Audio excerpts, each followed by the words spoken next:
North to south, coast to coast, around the world. This is the Wells Report. Greetings, my name is John David Wells. What do we do here? Well, we report the news. Honestly, fairly. We analyze the news for fact and bias. We point out both. There is commentary. That's not news. That's just my opinion, just as valuable as yours. And so we debate. It is the Wells Report. We're glad you're here. Please tell people about this broadcast. I really think it's valuable. I hope you do too. Let's move on. Let's get going. As you know, Susan Simmons says, howdy, my brother. How are you doing, my Texas State Guard sister? I hope all is well. It's good to see you. How do you like my tie? Anyway, this came over the time that I was off. By the way, in case you're wondering where I was at the inauguration of Texas Governor Greg Abbott and Texas Lieutenant Governor Dan Patrick. I went down to Austin yesterday and had a very heartening time.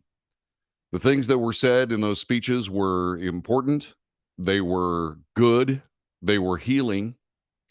And they gave all the people who heard them hope. I have often said to many of my Texas State Guard brothers and sisters that Texas teaches Americans how to be Americans. And that attitude was talked about by Dan Patrick, the Lieutenant Governor of the state of Texas, after his oath of office yesterday. And whatever you think, as we watch the Washington government gyrate even more wildly out of control, first one way, then the other, then again and again and again. All I can tell you is that Texas is strong. Texas is going to lead the United States out of this. You're in the right place if you happen to live in Texas. If you don't live in Texas, by all means, start paying attention to what's going on in this state. Because Americans live here. Many are Texans first and then Americans. But all I can tell you is I'm proud I live in Texas. And you should be proud of Texas whether you live here or not. Because we're going to see this nation through this. Anyway, that was there. I'll have photographs up on my Facebook coming up a little bit later on, but let's get going. There was something that was very disturbing in this time off. And I have to be honest, I was shocked. I worked very, very hard to try to get as much information as I possibly could. I called a former FBI agent and now lawyer to discuss this last night. And there's some very interesting things you need to be aware of. But first, the story. One of the guys who signed the now discredited open letter attempting to discredit findings from the Hunter Biden laptop made a stunning admission in Australia, in Australian media.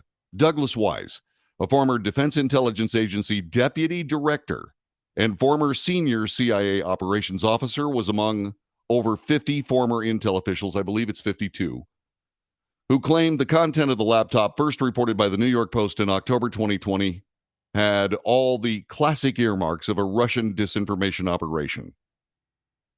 But in an interview with The Australian, published over the weekend, Wise now admits most of what was found in the reported emails had to be based in reality. In other words, it was real. Here are these intelligence operators now coming out and saying the following, quote, all of us figured that a significant portion of the content had to be real to make any Russian disinformation credible.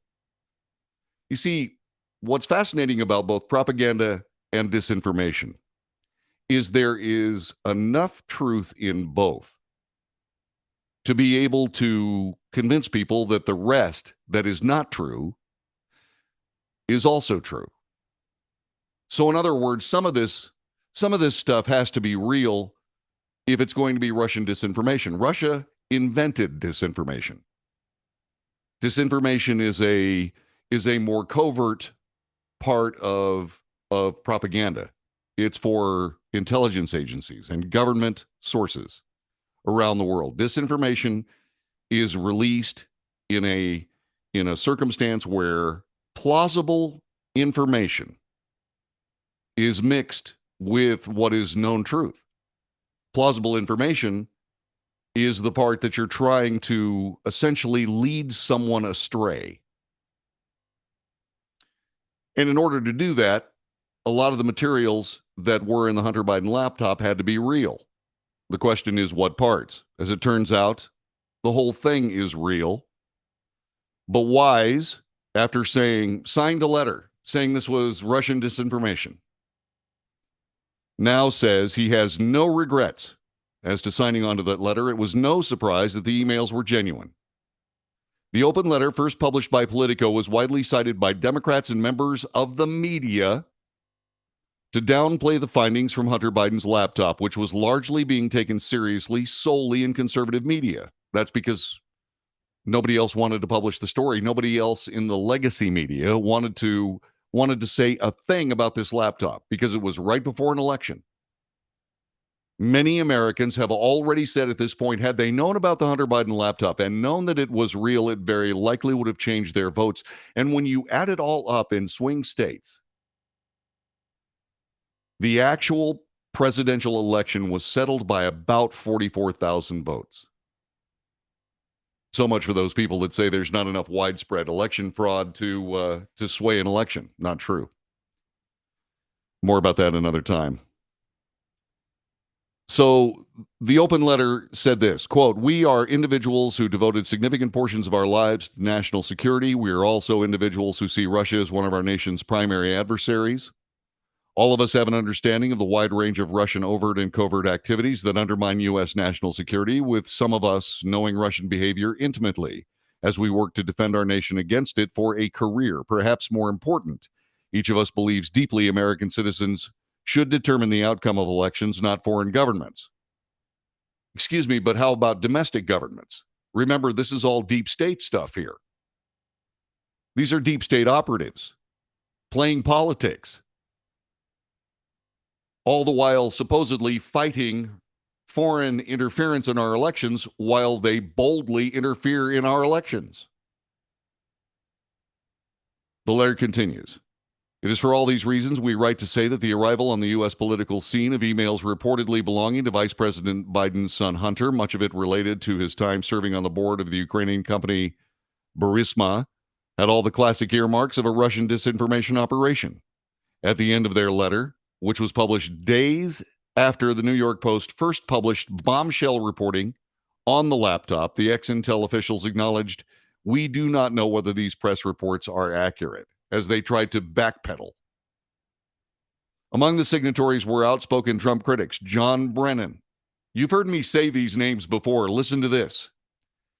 John Brennan, James Clapper, Michael Hayden, Leon Panetta, Jeremy Bash.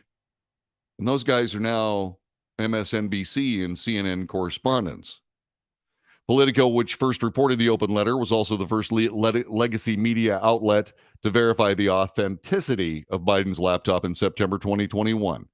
In 2022, the New York Times, the Washington Post, NBC News, CNN, CBS followed suit, verified the laptop in 2022, 2 years after the story. They had dismissed it during the 2020 presidential election. Why? Because they didn't want to report anything that might damage President Biden's chances to win the 2020 election. Remember, we're talking 44,000 votes. Many of former President Trump's defenders allege the media and big tech's suppression of the Hunter Biden laptop story was enough to sway the election in favor of his father. Let me ask you this question. Do you think that's true? Between this obvious disinformation against Americans by former American intelligence officers, the backdrop of this, the suppression of the legacy media, the mainstream media, from reporting the story at all until 2 years after the fact. What does this say to you? What does this mean to you? Do you believe that what we've seen What has come to light in the last few days? Do you believe that swayed the election in favor of President Biden? Yes or no, and why? And you can see I have put the telephone number right there. You can see that right now. Studio line 817-379-2172. The reason I did that is because I know that when I say the telephone number 817-379-2172, people hear blah, and I understand. So that's why I put it down there. So use the phone. I don't have any problem whatsoever. I don't have any problem whatsoever interacting with the chat room. But it's a lot easier for me to talk to you on the phone. Don't be chicken. I am not going to embarrass you.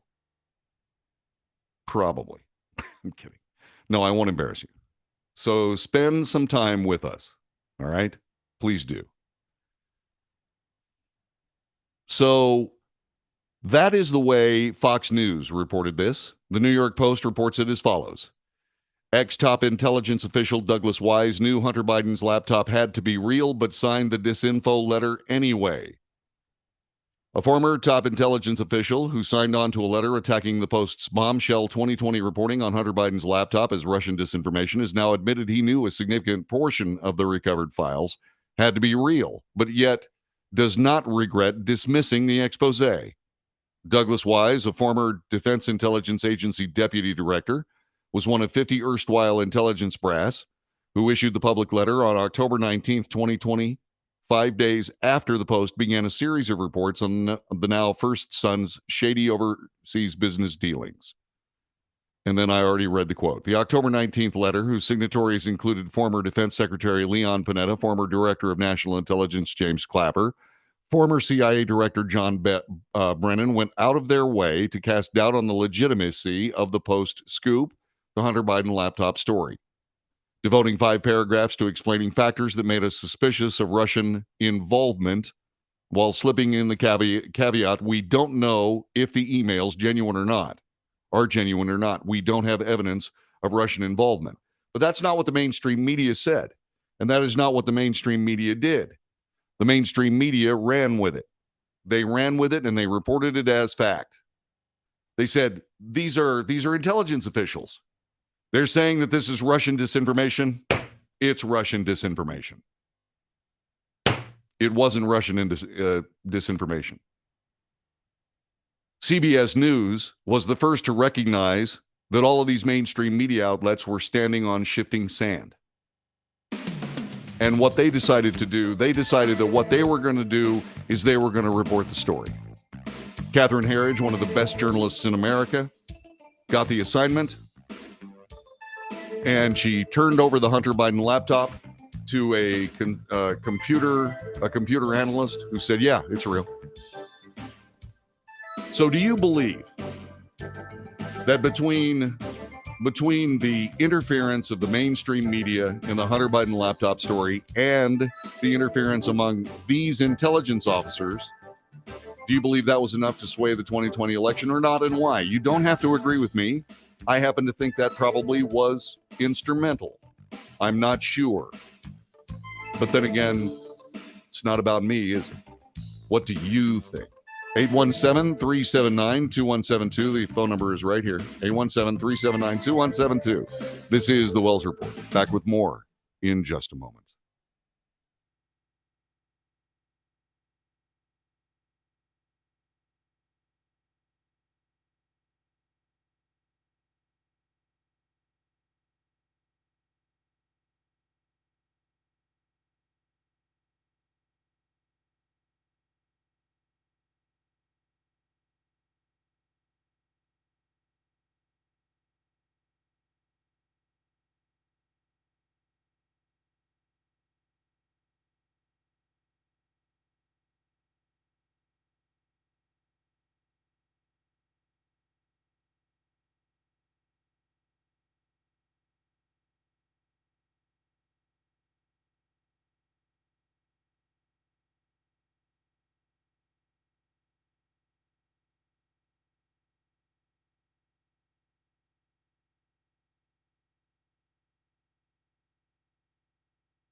This is the Wells Report. My name is John David Wells. An incredibly important story is one of the 52 former and current Intel officers who signed a letter saying that the Hunter Biden laptop was Russian disinformation is now recanting. He told Australian media. Why did he tell Australian media? Douglas Wise, a former Defense Intelligence Agency deputy director and former senior CIA operations officer, had this interview in The Australian. I have reported the story. There's an op-ed piece by Jonathan Turley, who is a constitutional lawyer. He teaches constitutional law and other law at George Washington University. He has written this piece, and I want you to hear it. If you want to read it for yourself, go to foxnews.com.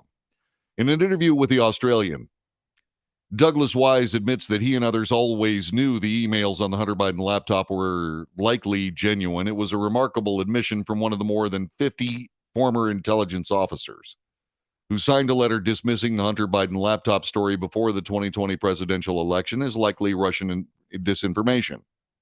Yet, Wise still maintains that while true, he and other officials were right to call it out as likely disinformation, arguing that something is true but still constitutes disinformation sounds like disinformation.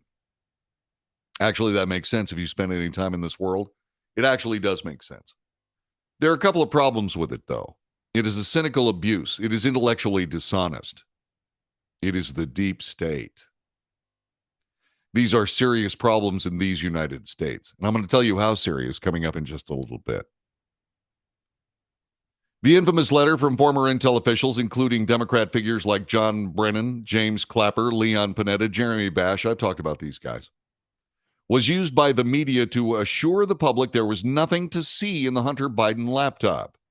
It was the perfect deflection, giving corporate media, a cooperative media, cover to bury the story of how the Biden family engaged in influence peddling worth millions with foreign figures, including some with foreign intelligence connections. This is Jonathan Turley. It worked beautifully, he said. Not only, it was not until 2 years later that NPR, the New York Times, and other media outlets, CBS News, got around to telling people, the American public, the truth. Now some of the signatories are trying to rehabilitate themselves, says Jonathan Turley. It's not hard. Figures like Bash have been rewarded for their loyalty. Others, like Brennan and Clapper, have become regulars on CNN to continue to give their takes on intelligence.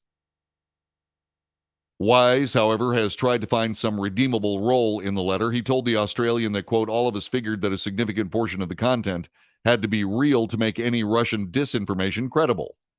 So the emails and photos showing criminal acts with prostitutes, thousands of emails on influence peddling were likely true, but that the truth only made them more dangerous forms of Russian disinformation. You see how these people rationalize their way around this stuff? Part of that is wise, believe it or not. Part of it is a protection mechanism. Part of it is deep state conspiracy. It's that easy. True or not, the story was dangerous in dealing with the corruption of the Biden family before the election. Done and done. It also means, under this dubious logic, you can spike any true story that's embarrassing to the president or party as presumptive disinformation. Wise said that it was no surprise to learn the emails he helped to spike were actually genuine. He's not alone. Washington Post columnist Thomas Rid wrote that we must treat the Hunter Biden leaks as if they were foreign intelligence operations, even if they probably aren't. And the American people, in general, took this story hook, line, and sinker. There's more to this. I'm going to share it with you. And then I'm also going to talk to you about just how dangerous this is and what it means for the nation that we currently live in and call the United States of America. You might be surprised to learn that maybe things have changed. This is the Wells Report. We'll be back with more in just a moment.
This is the Wells Report, a shocking story. One of the 50 intelligence officers, 52 in fact, that said the Hunter Biden laptop was Russian disinformation just ahead of the 2020 election, thereby discrediting the story.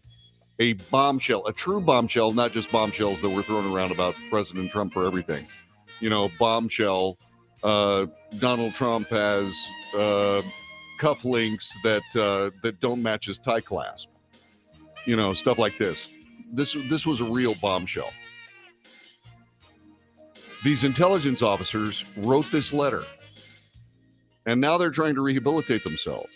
Remember, these are former intelligence officers for a reason. This isn't their first rodeo. They've lied before. That's why they were so happy to lie again. Now, some of these people, I would say Leon Panetta, Michael Hayden, are in a position where they're working their intellectual flexibility to its limit. They do know that maybe they've crossed the line.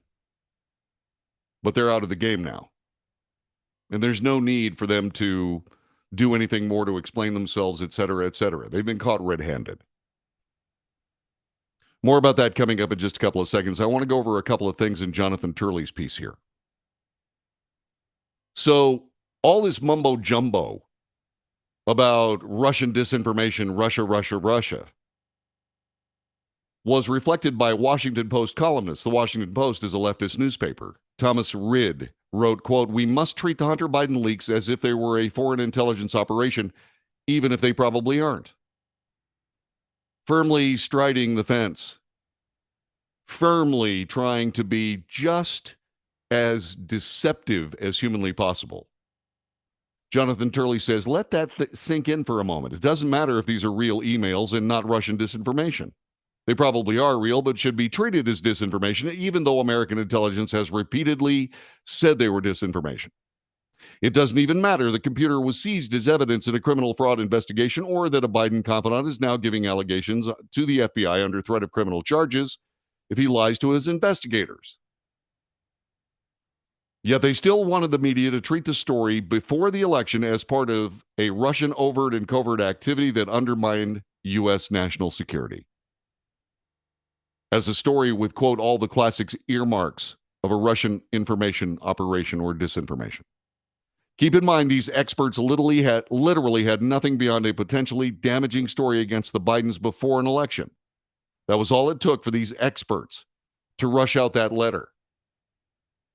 All of these people are deep state operatives that are guilty of a crime, but probably not what you think. And I'm not even exactly sure whether they're guilty of any crime, but I'm going to posit something in just a little bit.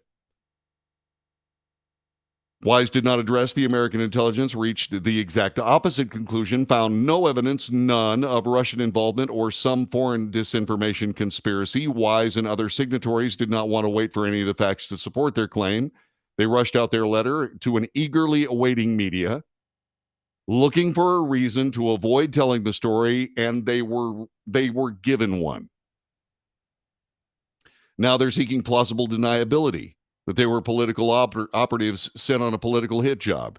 It's just as implausible as calling a presumed true story disinformation. And so, I have a lot to say about this. First of all, let's talk about the deep state and conspiracy. Conspiracy is a catch-all circumstance where people get together to plot an outcome. It becomes a crime when there are laws broken in that plot and first steps are taken.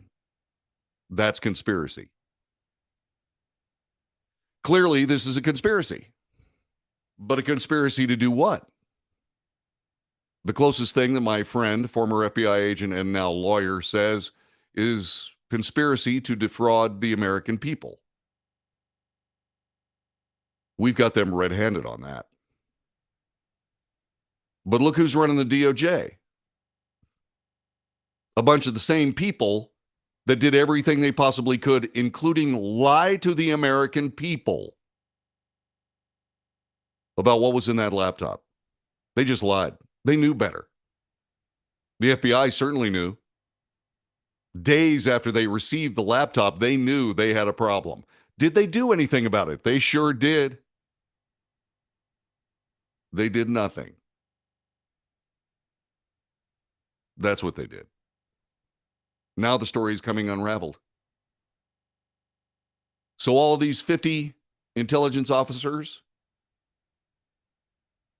they're all guilty of conspiracy to defraud the American people right before an election. Let's talk about crimes in the election.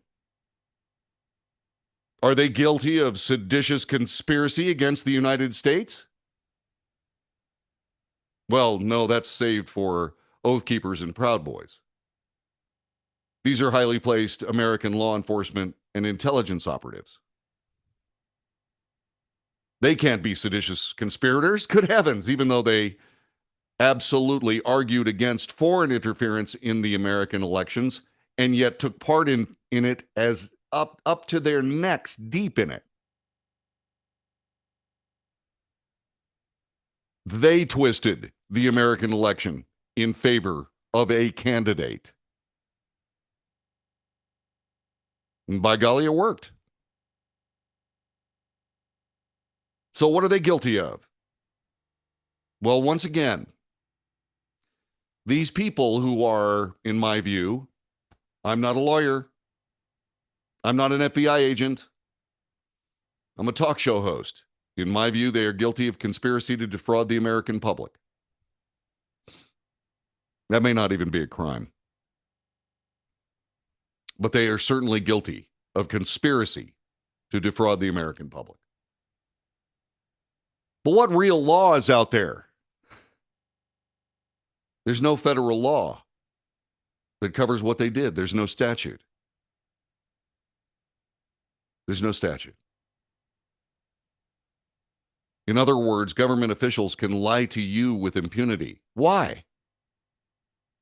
Because a presidential election is not a federal election. The presidential election is 50 separate presidential elections among the states and territories. It's actually 57.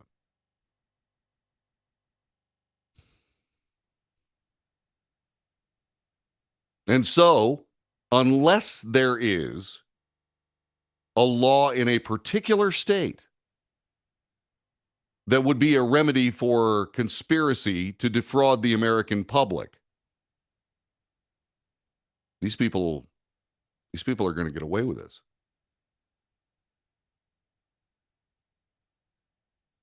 Now, what about the mainstream media?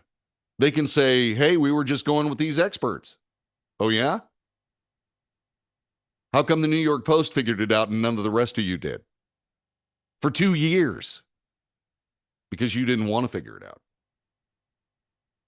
That puts you in the conspiracy basket, doesn't it? This is a monstrous, multi-layered conspiracy to defeat Donald Trump in 2020. What you can say about Joe Biden under these circumstances, I guess the most kind would be a simple yes man. A yes man. A simple yes man. Because that's all he is. There's nothing left there. There wasn't much there to start with. But this is a sad spectacle for an American government that interfered in an American election, ably assisted by the Igor media. Yes, master. That's what this is. But crime? What kind of crime? And you're saying, now, wait a minute. If all these guys can lie at will, then how come they don't lie at will when, say, for example, they're doing their federal law enforcement, their federal intelligence work, and so on and so forth, and something that makes the U.S. government looks bad comes across their desk? How come they just don't lie then? Because That's called cooking intelligence. And cooking intelligence always gets people killed.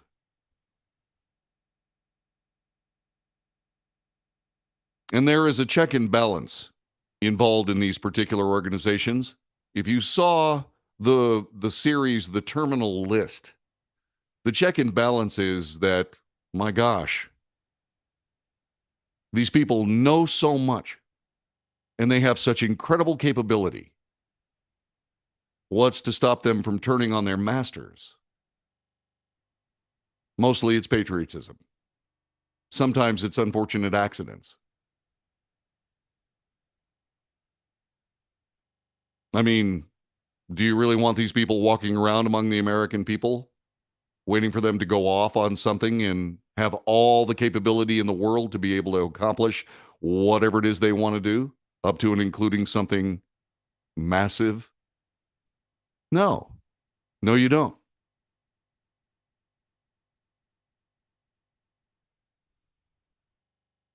And so you find yourself in a situation where these heroes are lost because somebody fires, say, for example, an RPG into the back of a helicopter. It just happened to be filled with a group of people that did an amazing thing for the sake of the people of the United States.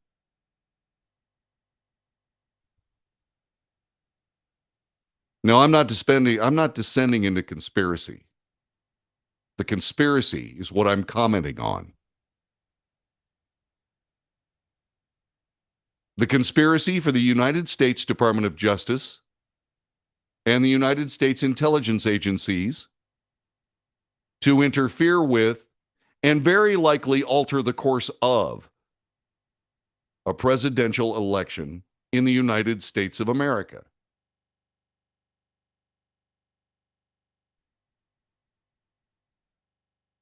It is unconscionable. It is awful. And it's where we are. We heard all these propaganda stories of the evil Soviet regime, the evil this regime, the evil that regime, so on and so forth. These people are risking the clear discernment on the part of the American people that they don't have to go offshore to find a government that is willing to distort an American election for a favored political outcome. All they have to do is go to Quantico, Virginia. That's all they got to do. All they have to do is go to the offices of the New York Times, the Washington Post. All they have to do is drop by the corporate offices of ABC, CBS, NBC, CNN.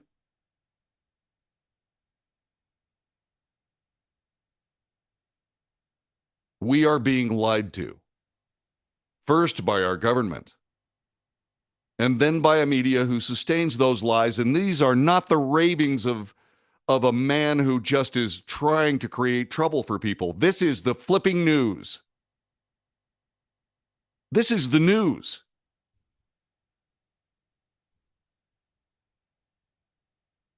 What did these 52 intelligence officers, what else did they lie about? What did this cabal of intelligence and law enforcement and media, what did they do? What did they create?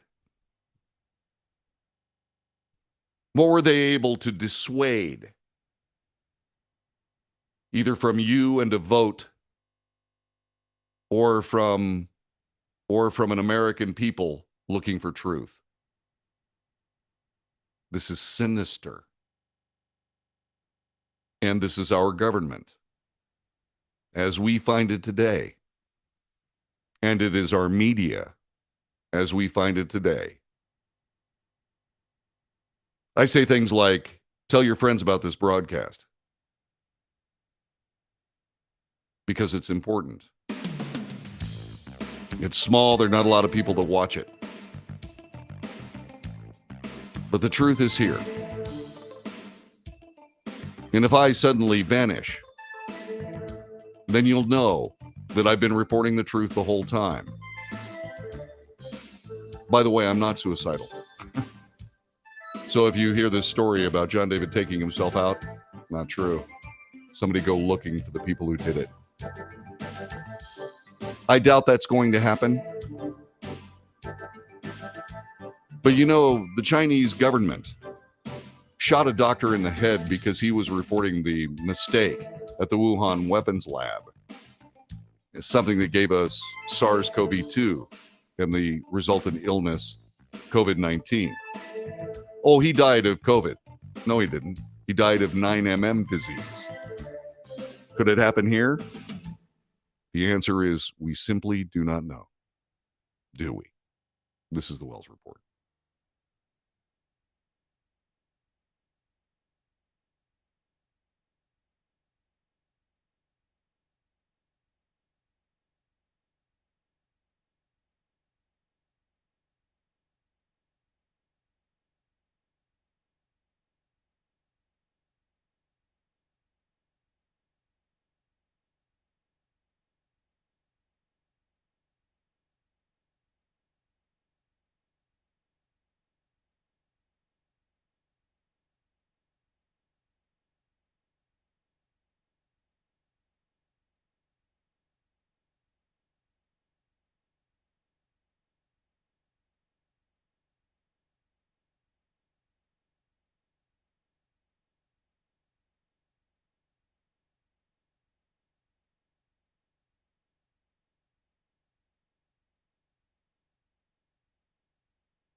This is the Wells Report. My name is John David Wells. Our nation is in danger.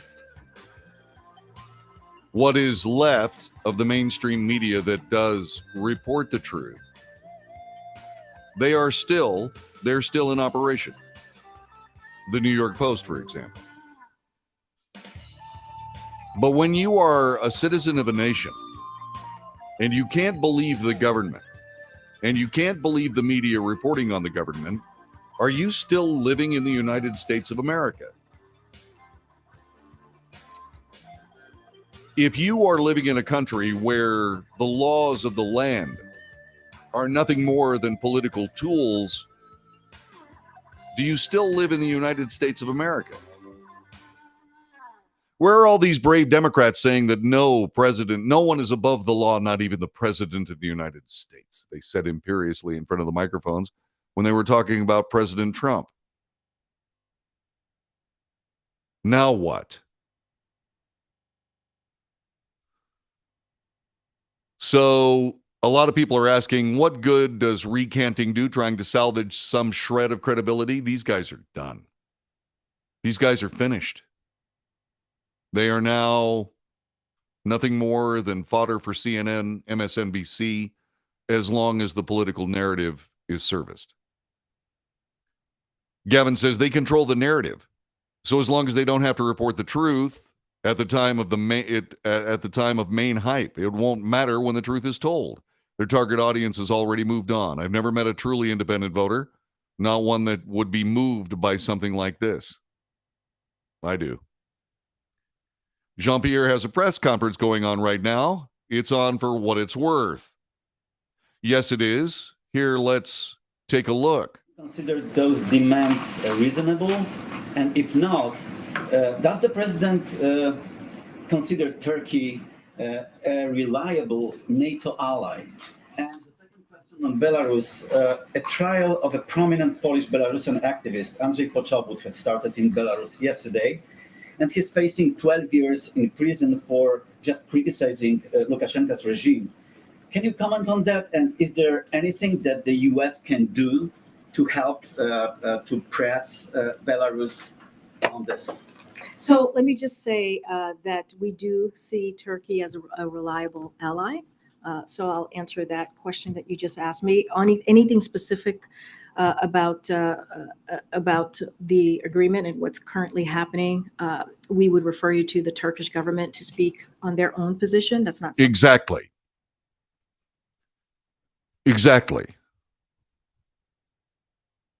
Karine Jean-Pierre may be intelligent, she may be beautiful, she may even be well qualified, but she's the worst press secretary in the history of the human endeavor.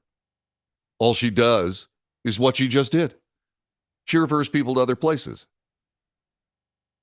That's not what a press secretary does. And so that's why I wasn't covering the press briefing today with Karine Jean-Pierre. Why? You see, all these cards that are being played, they have lasting effects. 52 former intelligence officials lied to the American people. One says they knew they were doing it at the time, and they did it anyway. The mainstream media was looking for some excuse to not cover the Hunter Biden laptop story. And these 52 intelligence officers gave it to them. The entire story unravels. Well, what's the outcome? Have these people broken any law? Some vaporous idea of conspiracy against the American people? Conspiracy in defrauding the American people? Maybe, if there's something like that. But in the words of, I was going to call him arch villain James Comey, no rational prosecutor would proceed. Well, surely these people are guilty of something. They distorted an entire national election. No, they distorted 50 separate presidential elections. Unless there's state law covering their crime. Nope. Is this a hole in the American code, the U.S. code? Yes, it sure is. Is there anything you can do about it? No, there sure isn't.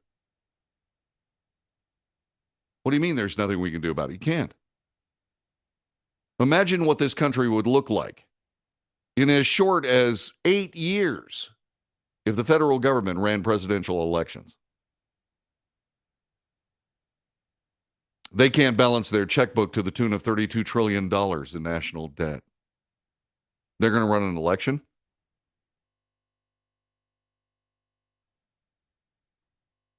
We're in trouble. What's the solution, JD? I'll tell you what the solution is. Stop voting for these people. Elect thy neighbor quickly. while we still can. I'm not asking you if you're a hardened Democrat to vote for some Republican anywhere. I'm just asking you to vote for your Democrat neighbor instead of a Democrat sociopath. I'm asking you to vote for somebody that's on the Democrat side that still wants to know why the DOJ is a political tool to destroy the political enemies of the prevailing party. You got to elect those people, because the ones you got right now, like I said, we're in trouble. This is the Wells Report, back with hour number 2 in just a moment. Sorry to start the show this way, but that's the news, isn't it? Back with more in a moment.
north to south, coast to coast, around the world. This is the Wells Report. My name is John David Wells. What do we do here? We report the news, honestly and fairly. I do this mostly for free, so I can't be bought. And I will not be bought. There's nothing that can be given to me that would change me from the mission of this show, which is to give you information that you can make better decisions with. Whatever those decisions are, none of my business. But as I discovered in my life, one of the most valuable possessions anyone can ever have is a clear conscience. 52 intelligence officers we discussed last hour don't have those. They've lied to the American people for political effect. And many people, including this reporter, believe that that was a successful effort. Lying to the American people about information that very likely would have altered the 2020 election.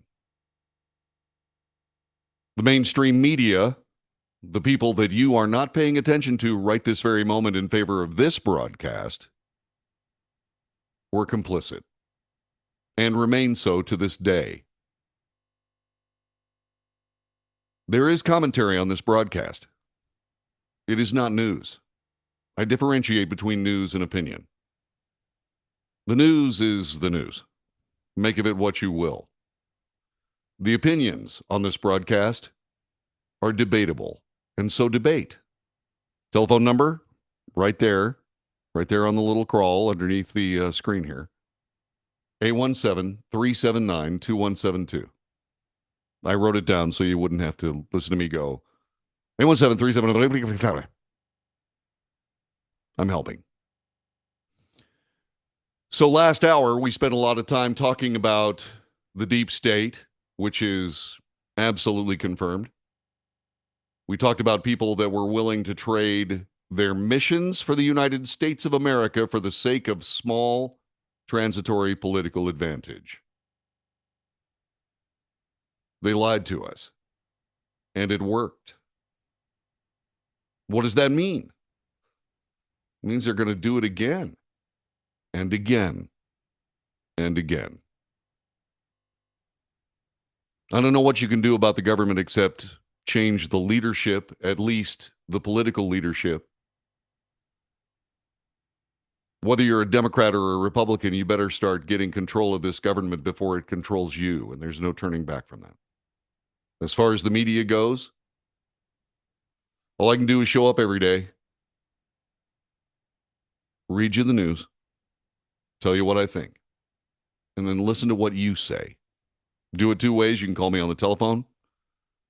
You can take a chance here on the take a chance here on the chat room. Ann Hoy Guzman makes a great point. We have more foreign influences in our election from illegal voters than by Russia. That's true. It's absolutely true.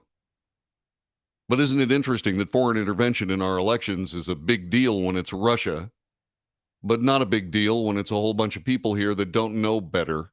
They don't know our country. They don't realize that they're voting for snakes. And so they do.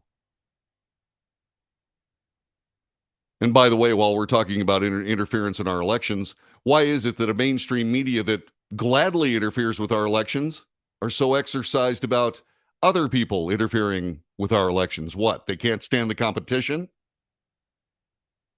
It's ridiculous. So let's see. I suspect the Biden documents are a kill switch for Biden's candidacy. That's something we brought up about a week or two ago. I said, suddenly is the mainstream media turning on President Biden because of these documents away to comport with the wishes of some 60% of the people of the United States of both parties saying that Joe Biden should not run? This is their chance. Are they going to take it? Let's see. Then they went over the top in rating Trump. Yeah, that's true. Yep, they did. They absolutely did. How do we know that they went over the top in the Mar-a-Lago raid? Simple. Same crime, committed by the same kind of person, and yet a completely different way of handling that ensued.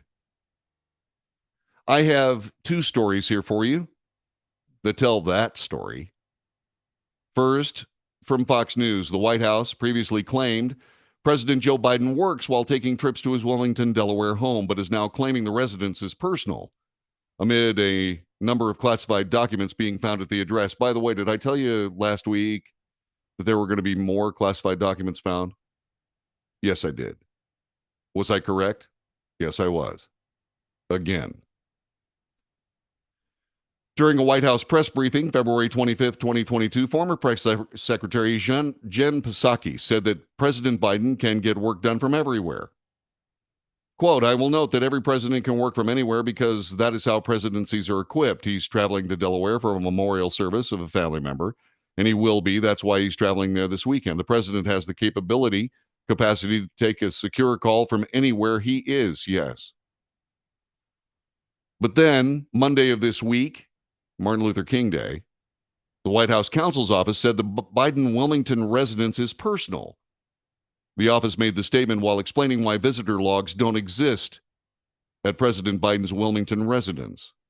Quote, like every president in decades of modern history, his personal residence is personal, said the office. Oh, really? President Trump's office, President Trump's residence is not personal? No, it's not. And by the way, President Trump does keep a visitor's log. President Trump's home is guarded by the Secret Service. So is President Biden's home. That's true. Strange that none of them went through the boxes in the garage next to the Corvette to try to see if there was something there that would embarrass the president. Of course, that's not their job, is it? No. Notably, President Biden held legislative meetings at his Wilmington home, such as one gathering with Senate Majority Leader Chuck Schumer, Senator Joe Manchin. In addition, how do they know? They didn't keep visitor logs. In addition to classified documents being found at the private office at the Biden Penn Center or the Penn Biden Center in November, a number of Obama-era classified documents were also found last week in the garage of his home. The discovery was made during a search of Biden's Wilmington residence for classified documents. Quote, because I have security clearances, I went to Wilmington Thursday to facilitate providing the documents the president's personal counsel found on Wednesday to the Justice Department. This was from White House Special Counsel Richard Sauber, who has yet to face the public or the press. While I was transferring to the DOJ, officials who accompanied me, 5 additional pages with classification markings discovered among the material. For a total of 6 pages, the DOJ officials with me immediately took possession of them. When Biden was asked about the classified documents last Thursday, telling Fox News they were in a locked garage, classified documents next to your Corvette, what were you thinking? Yeah, you know the rest. That's story number 1. Here's story number 2. The Justice Department considered but rejected a role in the Biden document search. The Justice Department considered having FBI agents monitor a search by President Biden's lawyers for classified documents at his homes, but decided against it, both to avoid complicating later stages of the investigation and because Mr. Biden's attorneys quickly turned over a first batch and were cooperating, according to people familiar with the matter. They didn't do that with President Trump. They showed up in riot gear. They showed up in SWAT gear. They showed up with the Coast Guard, making sure that nobody was trying to swim away from the residence with papers stuffed in their underwear. After Biden's lawyers discovered documents marked as classified dating from his term as vice president at an office he used in a Washington-based think tank on November 2nd, the Justice Department opened an inquiry into why and how they got there. Mr. Biden's legal team prepared to search other properties for any similar documents and discussed that with the Justice Department. and that prospect of having FBI agents present while Mr. Biden's lawyers conducted the additional searches. Instead, the two sides agreed that Mr. Biden's personal attorneys would inspect the homes, notify the Justice Department as soon as they identified any potentially classified records, and arrange for law enforcement authorities to take them. Could they have done that with President Trump? Yes. As a matter of fact, those very same officials were invited to. They said no. I guess they had to get dressed up in their plates, their bulletproof plates, and their SWAT gear and get the cameras there. Because we know they're in touch with various news organizations, like, say, for example, CNN, who show up for famous people getting arrested having to do with the Trump administration. These deliberations, which haven't yet been previously reported, shed new light on how the Biden team cooperate with investigators and how that has helped it avoid more aggressive actions by law enforcement. The only problem with that is that President Trump was cooperating as well. This is awful. So, the FBI, the Justice Department, considered but rejected a role in collecting these documents, but didn't do so for President Trump. The residence used by President Biden, well, that's a personal residence. So is President Trump's. This gets worse every second. These people are digging themselves into a hole that only the mainstream media can cover up. And I use the term cover up for a reason. This is plain. This is straightforward. There are two systems of justice. There's one for Democrats, and there's one for Republicans. There's one for people who go along to get along and do the business of the deep state. And there's another one for those people who don't do that. This is awful. And so there was no raid at President Biden's home. There was at President Trump's home. There were no guest logs at President Biden's home. There were at President Trump's home. The story is being covered completely differently by all of these people, and it's being told differently for political effect.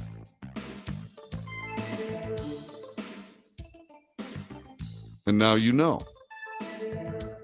All you got to do is read the newspapers. But boy, that takes a lot of time. It takes me hours every single day just to come up with the 3 hours of material that I share with you.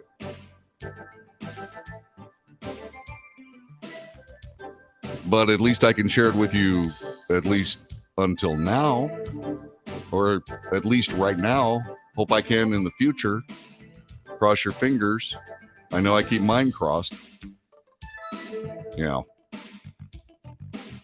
It's pretty ugly. And it's getting uglier. Now, what will happen in the future? Well, we'll discuss that when we come back. This is the Wells Report. My name is John David Wells. We'll be back with more in just a moment.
This is the Wells Report. My name is John David Wells. Our telephone number 817-379-2172. 817-379-2172. There is one mitigating factor between President Trump's raid and his personal address and the lack of a FBI raid on President Biden's address. And that is that President Biden is a current sitting president. That's the only mitigating factor. But what we have here is an abyss. This abyss is yawning and it's wide and it's deep. And this cabal of people that we've been talking about since we came on the air this afternoon at 2 o'clock Central Time is pushing us toward it. Who can stop it? We can. We can. And what you got to stop it with is your brain. It doesn't require weaponry. It doesn't require any of that stuff. It simply requires your brain. Discernment, critical thinking, your sense of balance. That's what it requires. What we have here is we have a cabal, a political machine that is holding sway over this nation. And it's because, for whatever reason, no matter how obvious it gets, that the lies get taller and broader. No matter how much that is, there are people out there that actually believe it. And what that means to the people of the United States is disastrous. Absolute disaster. And we must stop it. We simply must stop it.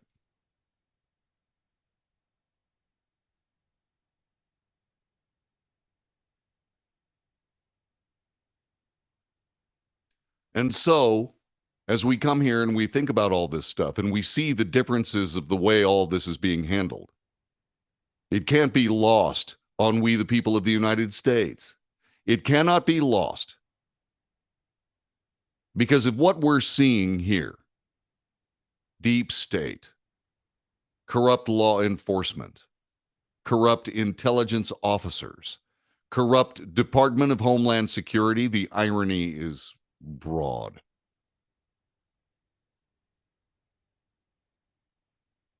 What we're going to do is we're going to lose the nation. These people are serious. The political machine is unrelenting. All it requires is for you to believe it. And all you got to do is go back the last couple of years. Whether it's COVID-19, whether it's Hunter Biden's laptop, whether it's this president and his classified documents versus the former president and his classified documents, everything you need to realize the depth of the trouble this nation is in those three stories.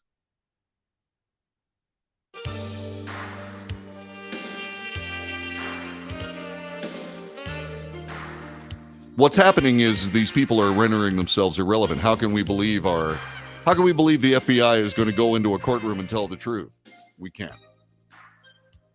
How can we believe that America's intelligence officials are actually processing data to the best of their ability in search of truth as opposed to a political bludgeon? We can't. How can we listen to the mainstream media and expect to hear anything that even closely resembles truth? We can't. The people of the United States are being ill-served by a political machine working to its own ends. This is the Wells Report. We'll be back with more in just a moment.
This is the Wells Report. My name is John David Wells. Our telephone number is 817-379-2172. It's right there.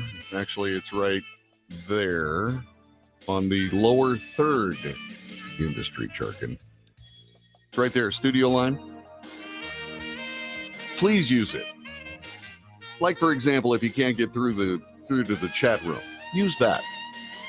By all means. 817-379-2172. This is the Wells Report.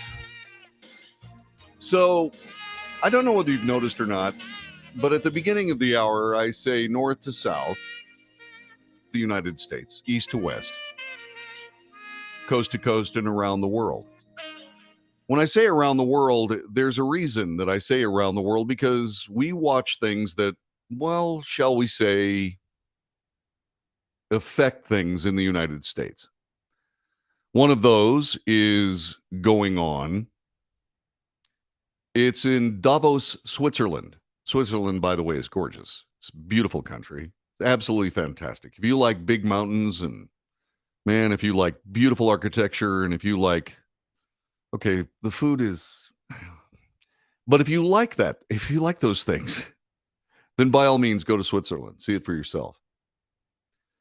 But as the years go by, what I've noticed in these big international conclaves that talk about how to swindle the people that they rule over and over and over again, what I've noticed is they're getting crazier and crazier and crazier. Mike points out we also have international listeners. We do. And it's always very flattering. Thank you, by the way. If you're listening to this in another country, God bless you. Thank you for finding the Wells Report. So, why am I saying this?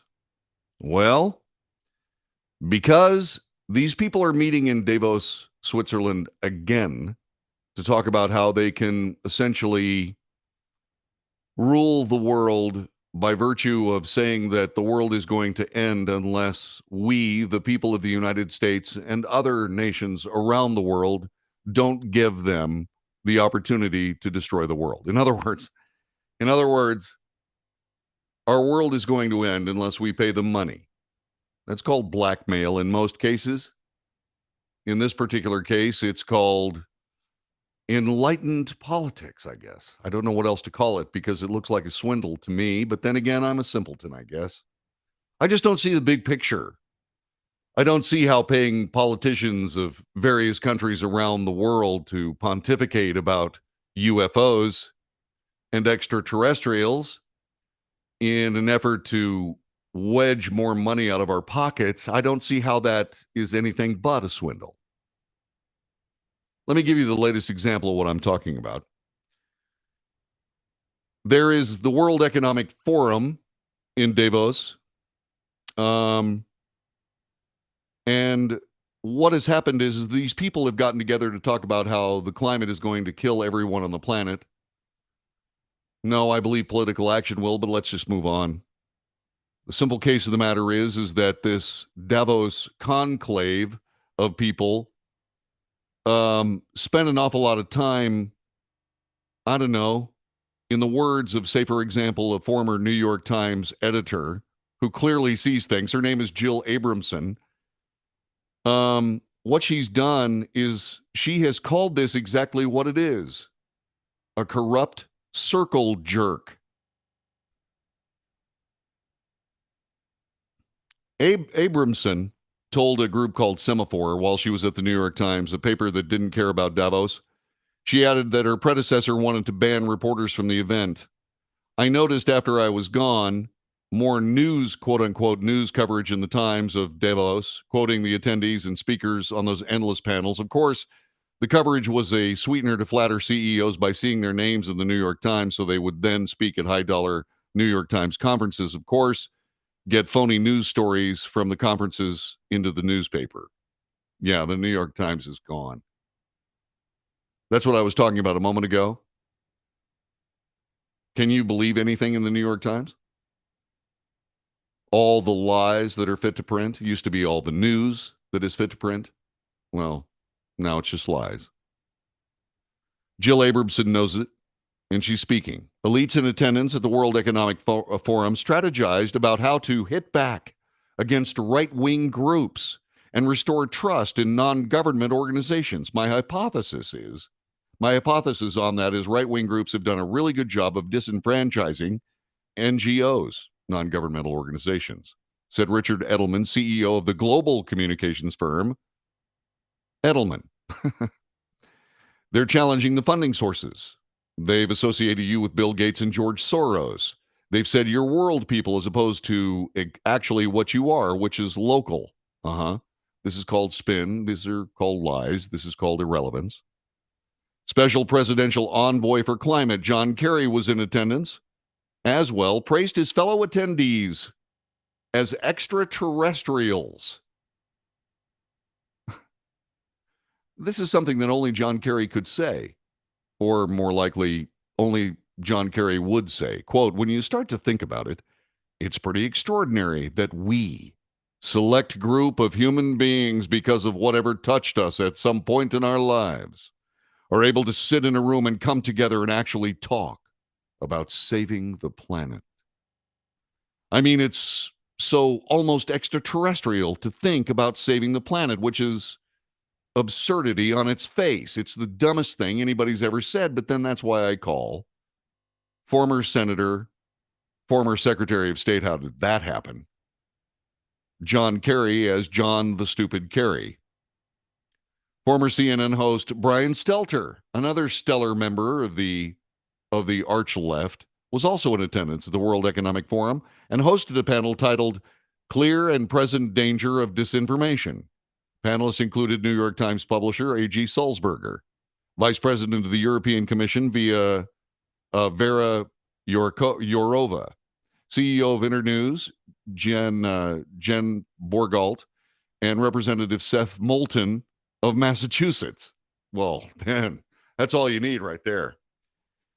Sulzberger said during the panel, disinformation was the most existential problem the world is facing. Wait a minute, I thought it was climate. The New York Times publisher argued that disinformation was making societies fracture and that it was attacking trust. No, what's fracturing societies and attacking trust is lying. And that's what this is. These people get together and say, my God, we are just above and beyond. We are members of an extraterrestrial society that have traveled across the universe to help us, we dumb earthers, save our own planet because only they are smart enough to be able to do it. It's ridiculous. It's absolutely ridiculous. And it's very dangerous. Have you noticed that everything that they talk about is non-tactile? My God, carbon dioxide is going to kill the entire planet. Can you see carbon dioxide? No. Can you smell it? No. Do you have any idea whether the ozone hole is actually real or just a figment? It's really easy to explain an ozone hole in case you're wondering, especially over the South Pole. Insofar as most of the year, the South Pole is in the dark. And in order to have ozone, you have to have sunlight and oxygen. If there's no sunlight, you have oxygen. And oh, by the way, my God, if the ozone is deteriorating, we're not going to be able to go outside without being burned to a crisp. Except there's only one problem with that. I haven't seen anybody in a bikini worrying about being burned to a crisp in Antarctica, which is where the ozone hole is. The simple case of the matter is that CO2 represents 0.06% of our atmosphere. And oh, by the way, if CO2 is responsible for global warming, how come Mars isn't warmer? Why isn't that the case? Because that atmosphere is 94% carbon dioxide. The reason is because if you have the mainstream media of any place on the planet in your pocket, You can say anything as stupid as you want to say. Like, for example, all of us here are so far beyond typical human beings. They're so silly. They know not what they do. By somebody named John Kerry. It's just absolute. It's beyond hubris. It's mania. It's mania. And we have to stop it. And the only way, once again, like I said before, when you've got a mainstream media that's in league with these people, what you do to stop it is stop believing it. I frankly don't give a damn if you can get a very, very bad sunburn in Antarctica because the ozone is depleted in some way, shape, or form. I don't care. Because I don't live in Antarctica. And I'm talking as someone that gets a sunburn even when there's a fully intact ozone layer. I get burned. I had a tan once. It was overrated. Now I embrace the alabaster. Just the way it is. Well, what also is the way it is, these people are trying to set themselves above and beyond the rest of us. These so-called elites meet in several different conclaves around the planet to discuss how they're going to screw us again. And we keep paying attention. And if we don't pay attention, the mainstream media will pay attention. And the only thing we can do is pay attention to the mainstream media, except you can't. There's nothing there.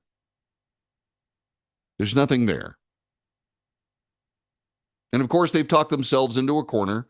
Mike Renwee has pointed this out. Quote, this is John Kerry speaking. I'm not convinced we're going to get there in time to do what the scientists said, which is to avoid the worst consequences of this crisis. What crisis? There is no crisis. Our climate's fine.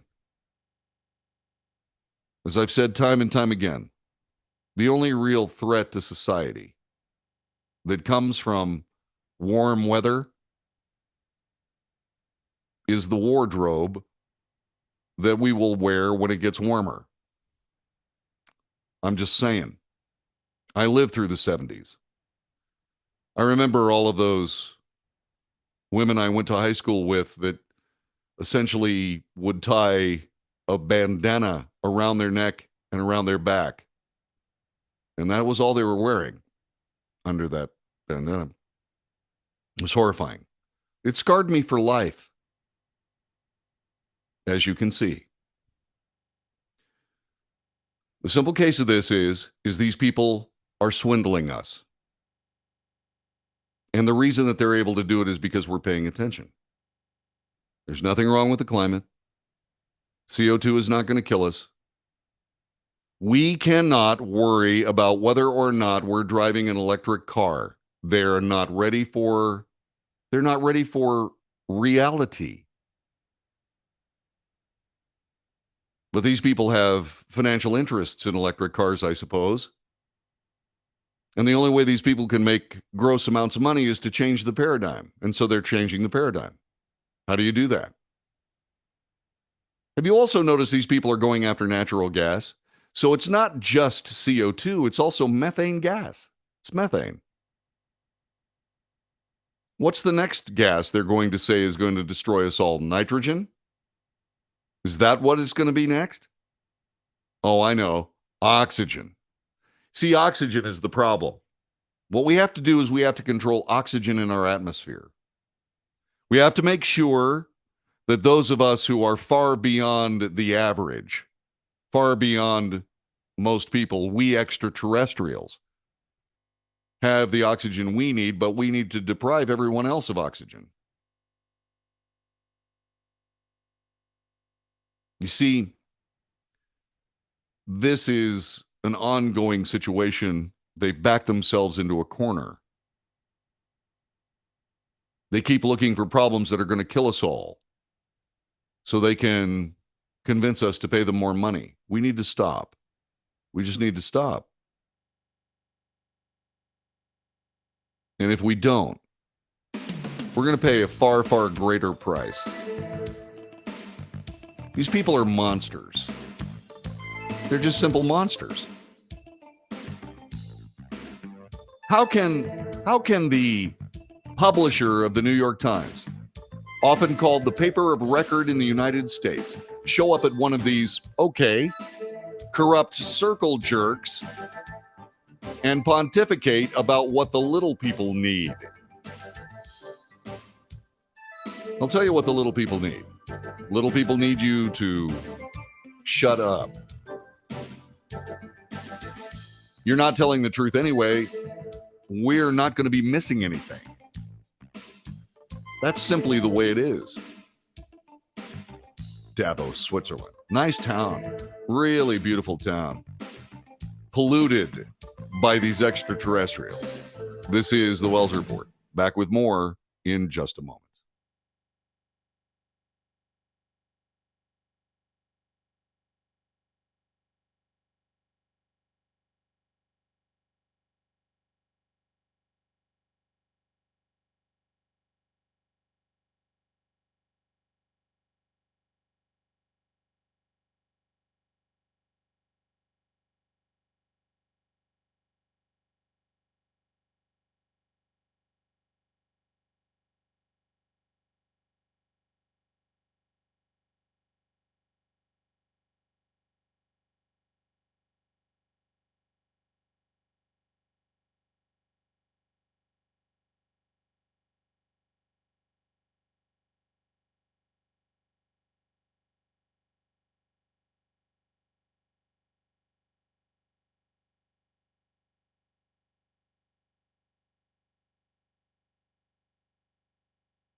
This is the Wells Report. My name is John David Wells. I love the people on this broadcast. They're terribly, terribly impressive. Wait a minute. They're looking to reduce nitrogen in farming in Europe. Yeah. You know, I was talking about how these people go around, these politicians saying that the earth is going to end, et cetera, et cetera. This is just the end of the world and so on. And they started with smog, which made sense. And then they moved to carbon dioxide, which makes no sense. Now they're saying that natural gas is the problem. So we got to get rid of your gas stoves. And then I joked about nitrogen. And then I was reminded that this Reuters article talked a little bit about this. The Dutch government laid out targets for reducing nitrogen pollution in some areas by up to 70%, the latest attempt to solve a problem that has plagued the country for years: nitrogen pollution. You do realize that nitrogen makes up 78% of this atmosphere, don't you? You do realize that 78% of the atmosphere is nitrogen. So if they're, what are they going to try to do? Reduce the atmosphere by 70%? No, John, what they're trying to do is they're going to try to reduce the overuse of nitrogen fertilizer. That's right. We've got to stop giving the plants what they need so they'll stop producing as much as they do. Farm and Agriculture Organization said the targets were not realistic, called for a protest. This is not going to work, said Jacques van der Tak of the Agricultural Organization LTO. Details of how the targets will be met will be worked out in the coming months together with provincial governments, said Christine Vander Wal, the Minister for Nature and Nitrogen. They have a nitrogen secretary. Some of our farmers will not be able to continue their businesses as they do now. That's right. You know, like coal miners. We're gonna stop coal mining in the United States. Sure. It's the entire nation is made out of coal. It's abundant. It's cheap. It works. It's fantastic. It can be burned cleanly because we forced everybody to learn how in the 70s, 80s, and 90s. And now all that work was simply wasted money because they made the stupid assertion that they had to listen to these people. Yeah. So some of these farmers will not be able to continue in their businesses as they do now. What will they do for a living? Open up a storefront in Amsterdam? If you know what I'm talking about, you're giggling. If you don't, send me an email, thewellsreport@frontier.com. The Netherlands is the world's second largest agricultural exporter after the United States. Relatively large number of livestock are heavy use of fertilizers, as well as traffic and construction in densely populated country, has led to illegally high levels of nitrogen oxides in the air and the water. The targets put forward are intended to comply with rulings in 2018 by the European Court of Justice. Right. They should change their name to the European Court of Famine. In 2022, the government ordered the national speed limit to be set at 100 kph, that's kilometers per hour. And in December, it estimated livestock nationwide would have to be reduced 30% to reduce nitrogen pollution. I'm sorry. I thought that cow farts were mostly methane. See, they're getting their gases confused now. These people are monsters. These people are monsters. It's true. And they are trying to work out control of food. They've already worked out control of medical care. They're working to control energy, food, medical care.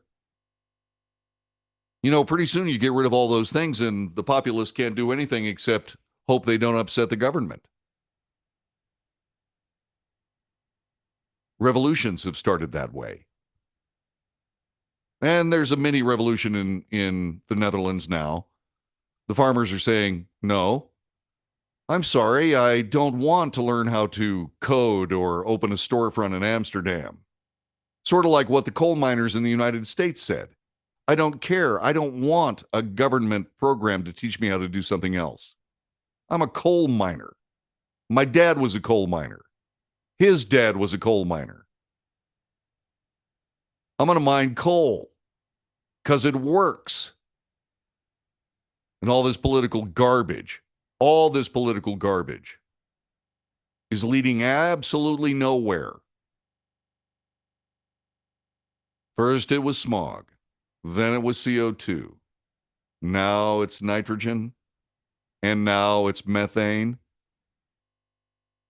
The things that keep this entire world fed and lit and healthy are under attack by politicians who want to control everything. And they can't. We know that's true because there was a country that actually pulled it off. It no longer exists because it doesn't work. None of this works. Yes, it is human control.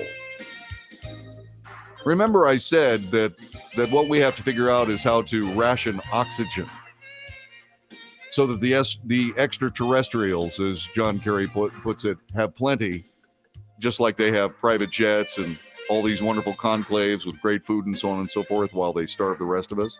Yeah, this is pathological is what it is. This is the Wells Report, back with hour number 3 next. Thanks very much for joining us. I appreciate it. See you in a little bit, okay?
North to south, coast to coast, around the world. This is the Wells Report. My name is John David Wells. We report the news honestly and fairly. We analyze the news for fact and bias. We point that out. Yes, there's commentary. I put my opinion out there, but it's just as valuable as yours. So let's debate. You can do that a couple of different ways. You can make use of the chat room that is thriving. You can do that. You can also call me on the telephone at 817-379-2172. It was horrific. It has shocked a small town in California, and the ripples across this country as we speak. The New York Times reports it this way. 2 gunmen carried out what was presumed to be a gang-related attack involving the drug trade, according to authorities. This is very personal, said Sheriff Mike Boudreau of Tulare County. Jason Jimenez writes it. These 2 gunmen invaded a home in Tulare County in Central California where they killed 6 people, including a 16-year-old mother and a 10-month-old baby, in what authorities are presuming as a gang-related attack. Officers arrived at the home in Goshen about 4 a.m. local time. Someone called the police a large number of gunshots. This according to Sheriff Mike Boudreau of Tulare County at a news conference on Monday. Details about the crimes, still sketchy. But in a later review, Sheriff Boudreau told the Los Angeles Times that a deputy responding to the call found an infant cradled in the arms of her 16-year-old mother in a ditch outside their home. Both had been shot in the head. Another victim was in the doorway. 3 more were inside, including an older woman. All were dead at the scene except a man who died after being taken to a hospital. 2 women survived the attack by hiding in a nearby trailer. Fortunately, the authorities did not release their names. Sheriff Boudreau said that we don't believe this was a random act of violence. We believe that this was very targeted. It was very personal. We also believe a message was being sent. It is not my practice to discuss the overtly gruesome. But there's a point in all this. Forgive me if I intensify this just a little bit. Fox News reports, authorities released more details about the 6 people gunned down at a California home linked to drugs and guns, as well as the nature in which they were killed. Remember the 16-year-old mother and the 10-month-old baby? A shooter stood over a 16-year-old mother clutching her 10-month-old baby and pumped bullets into their heads. Tulare County Sheriff Mike Boudreau said the teenager was fleeing violence when the killers caught up to her outside the home in Goshen, a Central California community of about 3,000 residents in the agricultural San Joaquin Valley, and shot the young mother in her child assassination style. I can't wrap my head around what kind of monster would do this, said the baby's great-grandfather, Samuel Pina. 3 people survived. They're being interviewed by authorities. They included a man who hid in the home as the killings happened. He was in such a state of fear, all he could do was hold the door, hoping he was not the next victim. It was later determined the person who made the call to authorities was someone hiding at the property. Authorities say they're searching for 2 suspects. They offered a $10,000 reward for information leading to their arrests. I know certain things I'm not able to release right now. Thank goodness. They're watching what's happening today as well. The people responsible for this. Boudreau said there was a history of gang and drug activity at the home, but that not everybody who lives there was involved in either of those, gangs or drugs. A narcotics warrant was served at the home the week prior. Eladio Perez was arrested, bailed out 4 days later. It was a cartel-style execution. We're not eliminating the idea the cartels were involved. We do have cartel in Tulare County.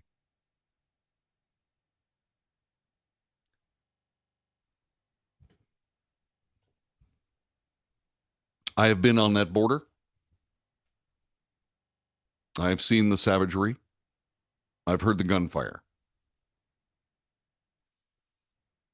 At that particular moment, in that particular place, at that particular time, it was mostly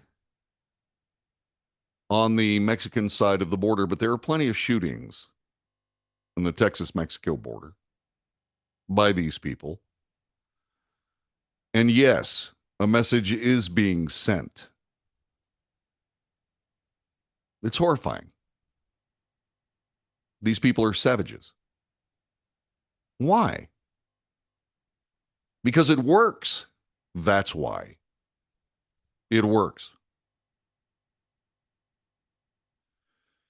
As we have this conversation, Mexico is on the verge of what would be a civil war, except it's not. The rough analogy is that there are various armies in Mexico called cartels with all the money they need to be able to purchase all the weapons they need to bring an entire country to a standstill. Not only does the money buy guns, weaponry, all of that, but it also buys influence in what is a corrupt government, because you can't get to that point in any country for any reason without the complicit or explicit support of the government of that country. Sooner or later, there is going to be a war just beyond our southern border. Sooner or later, the cartels will be engaged in a fashion that hopefully they won't be able to cope with. And the reason that is because crimes like this occur every day in Mexico. And they are for one purpose, which is to stay out of the cartel's way. Stay low. Don't fight back, or we'll kill you and your children and anything else we can find on your property to kill, so that you leave us alone, so that you say yes when we come into town, no matter what we ask. And that's life in Mexico. It's in danger of becoming what is referred to in the United States as a failed state. Well, that really doesn't matter because that's Mexico. We don't live there. Goshen, Tulare County, San Joaquin Valley. There is cartel violence all over this nation. The seeds of the ignominious crop that Mexico harvests every day is coming to the United States. If you go out to the west part of the United States, you see tumbleweeds. They're not native to this continent. They came from Eurasia. They came from specifically Russia. But they're here. Not like they have them in Russia, but we got them. They're benign. They're kind of cool, actually. The way they do business. They grow. They create seeds. They break off from their root stock and roll around the countryside, spreading those seeds, pushed by the wind. It's an invasive vegetable or vegetation species. but not native to this country. This level of savage butchery is not native to this country. But if we don't stop it, somehow it will be. Very soon. I live in a beautiful place, North Fort Worth. There's a town there called Southlake. You've heard of it. One day in Southlake Town Center, which is this beautiful shopping center that surrounds the city government, a lawyer in his Mercedes SUV was enjoying dinner. Apparently, he had done business with the cartels, at least that's the story, and suddenly somebody showed up and slaughtered him right there in Southlake Town Center. And nobody ever found out who it was, and they were gone, and the message was sent. And that's just a particle of the cartel business in the United States. We know it's working. How do we know it's working? How do we know that this move from Mexico to the richer portion of this continent known as the United States of America, how do we know it's working? Here's how we know it's working. Fentanyl comes across the border every day. It kills 302 Americans every day. Every 10 days, that is a 9/11 death toll. And since these people can't operate without the complicity of government, we happen to have a government that refuses to close the border. And there are only 4 reasons why you don't close the border. You are a participant of, a consumer of the human sex trade. That's why human trafficking happens on that same border. You are a consumer of or a supporter of the illegal death trade. Excuse me, the fentanyl. It is the death trade. And other drugs that sap the will of Americans. You're either a proponent of it or you're a participant in it.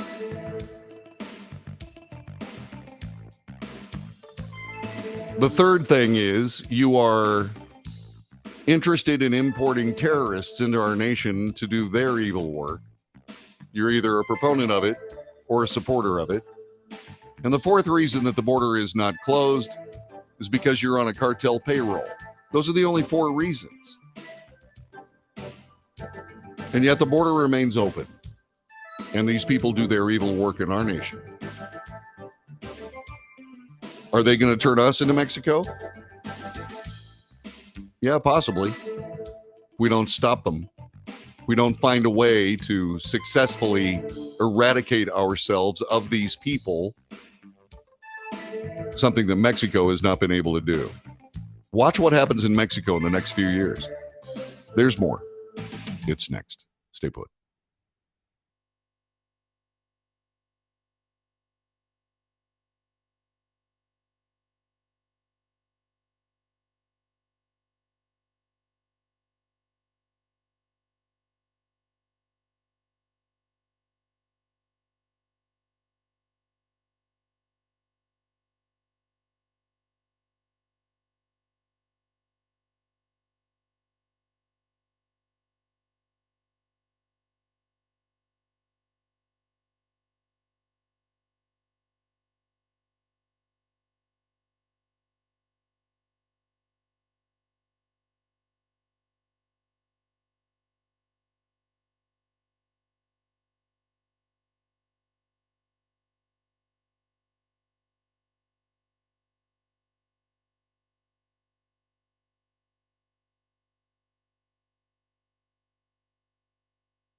This is the Wells Report. My name is John David Wells. We're discussing an horrific shooting in Goshen in Tulare County in the San Joaquin Valley of California. Cartel activity. It's just one of an amazing number of horrific crimes, all intended to send a message. Stay out of our way, or we will kill you. And what we will do to you, we'll have people in your community talking about it for 100 years. That's how they gain power. That's how they've destroyed Mexico.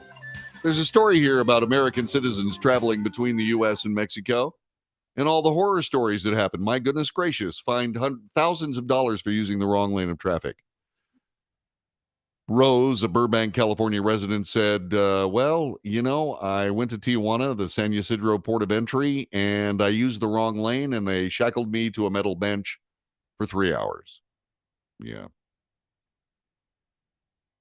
The Century Lane is what they call it. It's pre-approved travelers. It has confusing signage. Its concrete barriers make it easy to unknowingly get stuck in the lane with no ability to get out. I was down on the border.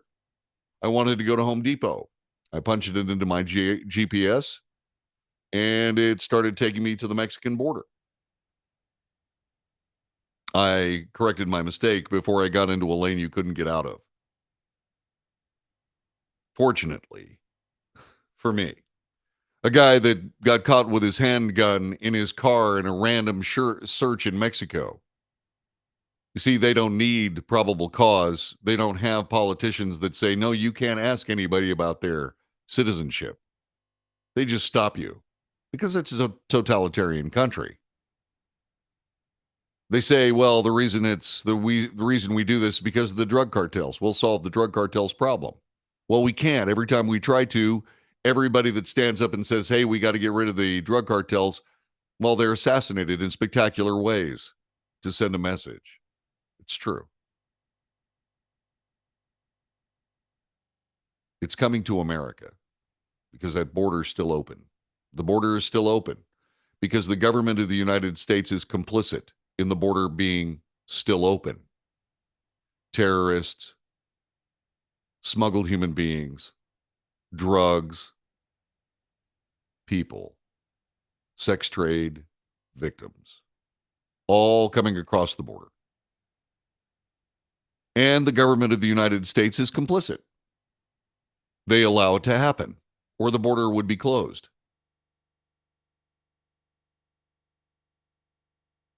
And so that's how these people establish power. And somebody said on the chat room, isn't that the way the mafia used to work? Yeah. Yeah, it is.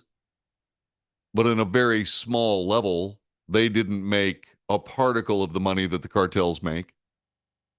They don't make a particle of it. They were trading in basically what they considered to be harmless vices. Gambling, where it was illegal.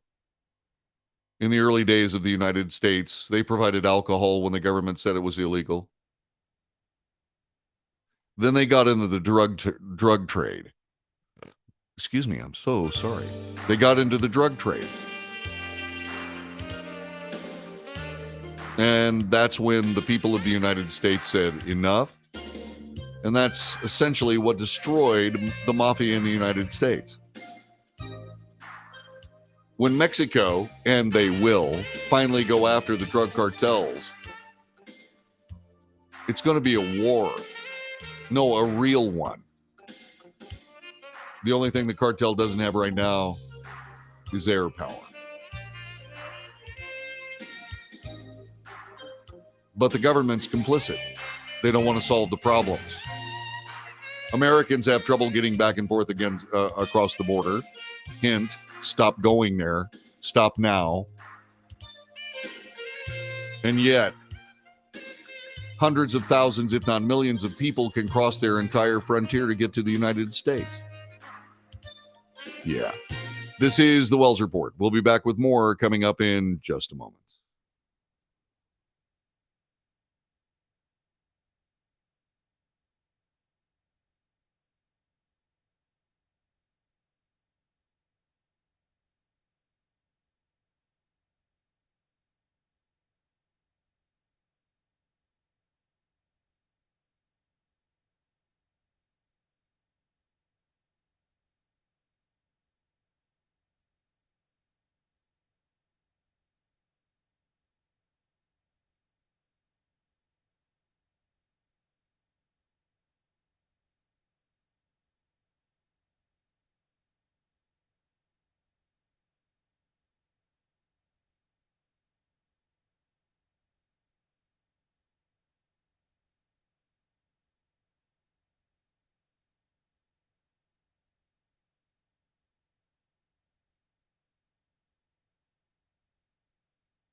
This is the Wells Report. My name is John David Wells. Our telephone number is 817-379-2172.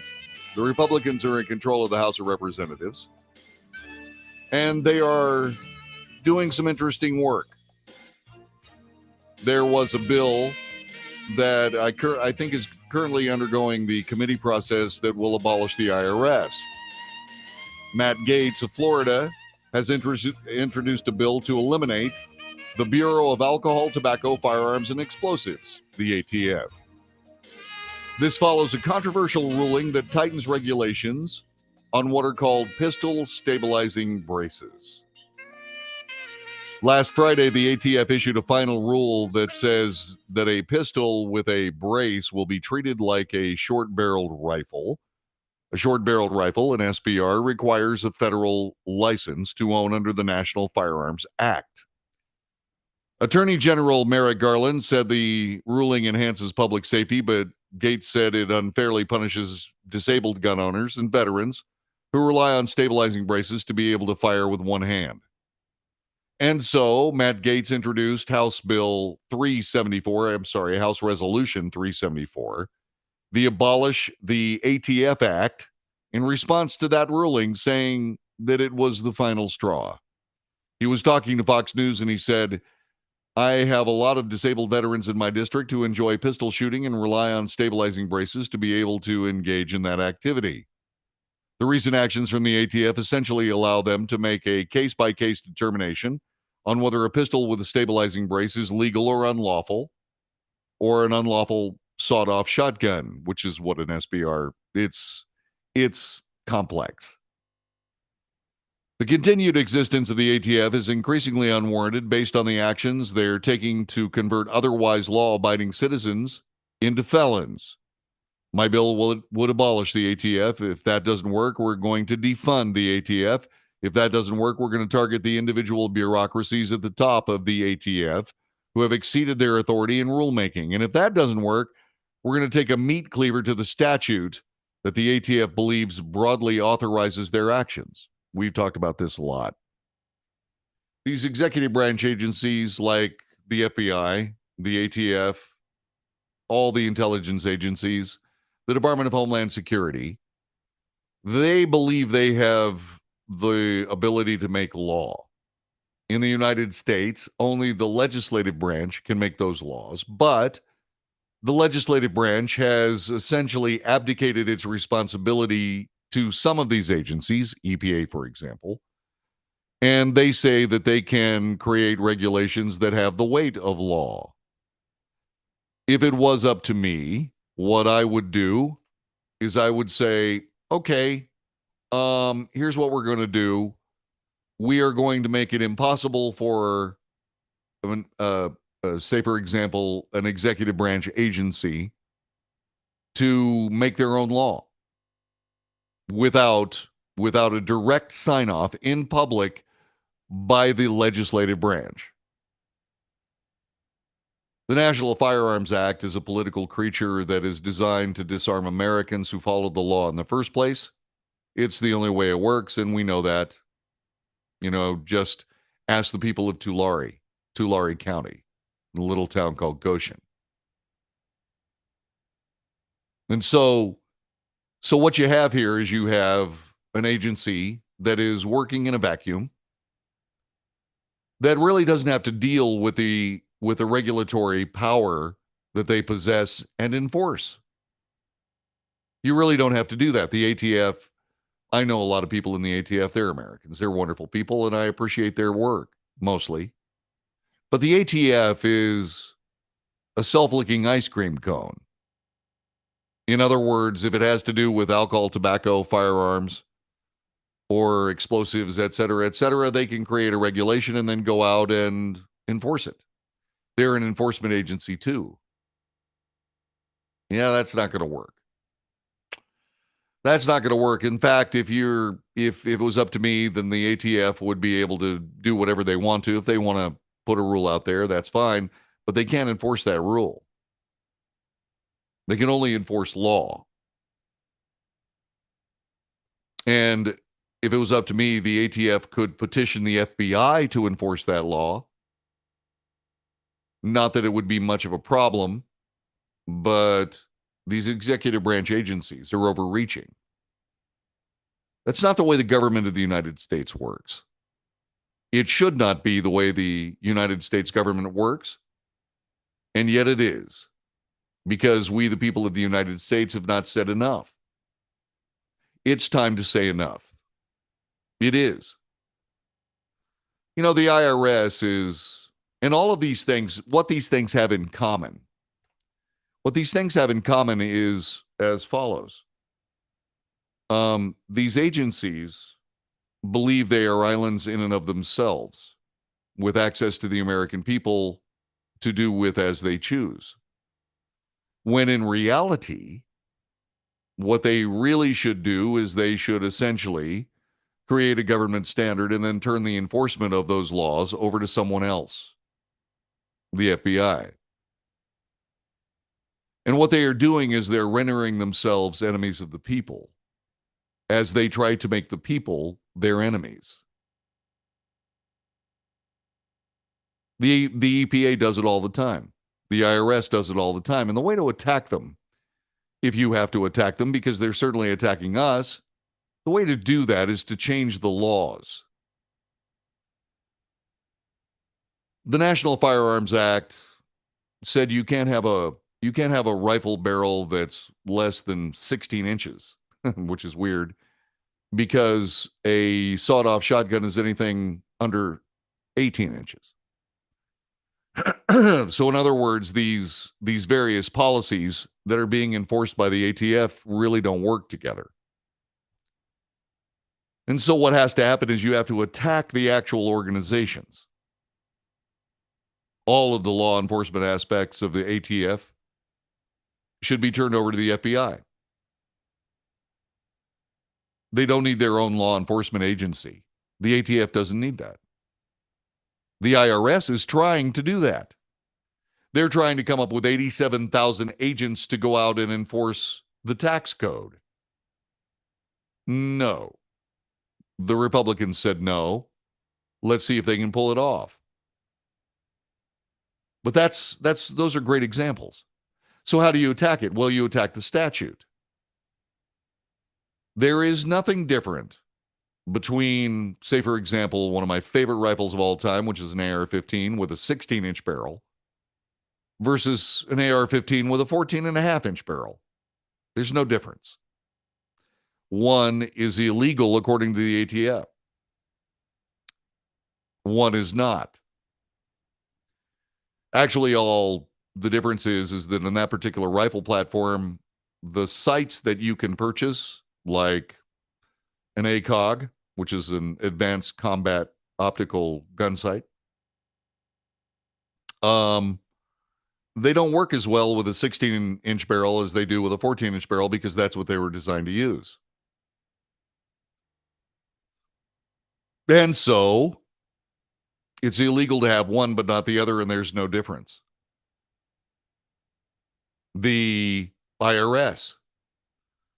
How do you attack the IRS? You don't necessarily abolish the IRS, although the Republicans put that out there basically as a political gag, I guess. Because you do need an Internal Revenue Service. You do. Especially if there's a withholding tax, if there's an income tax.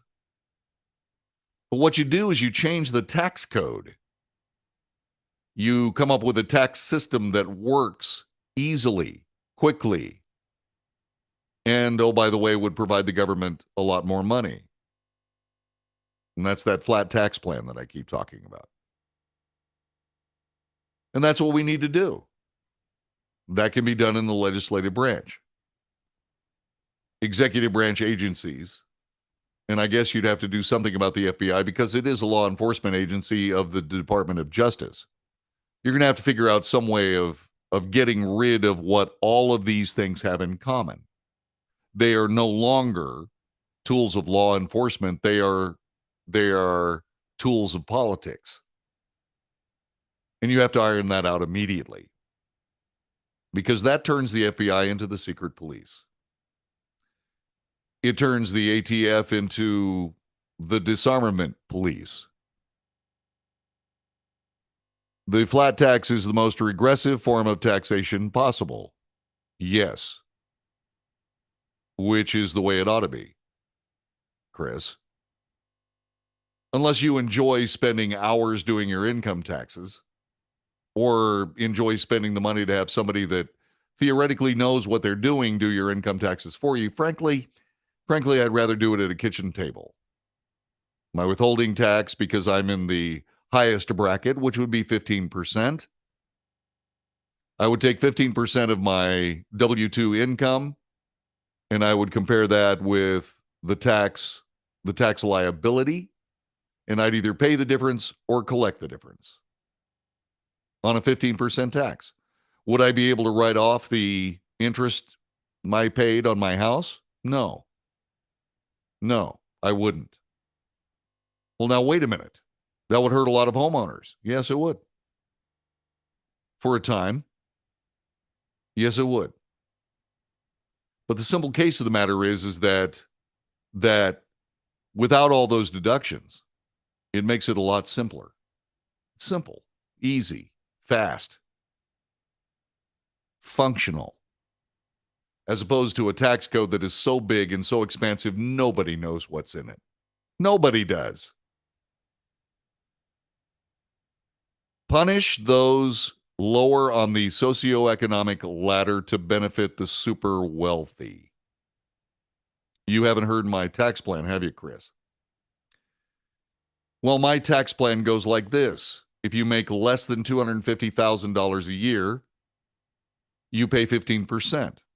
If you make less than $500,000 a year, between $500,000 and $250,000, you pay 12%.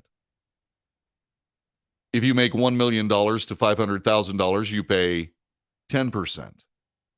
If you make $500,000 a year and over, you pay 8%. That's it. And, oh, by the way, I would put a limit on how much any individual can pay in income tax. That's what I would do. I estimate that would reduce the workforce necessary for the IRS by 60%. And once again, if somebody's not paying their taxes, well, that's ridiculous. And oh, by the way, while we're talking about punish those on the lower socioeconomic ladder, they'd be paying 15%, Chris, instead of 27%. How does that punish anyone? The answer is it doesn't. Well, John David, the government won't have as much money. It doesn't make any difference what kind of money the government has. It doesn't make any difference what kind of money the government has. They spend more than they should. While we're at it, we're going to get rid of the secondary income tax, which is disguised as Social Security. All we have to do is, instead of throwing money into an abyss and hoping that some of it comes back to you at a certain age, what you do is you throw money into government bonds, treasury bonds, the ones they sell to people who want to make money.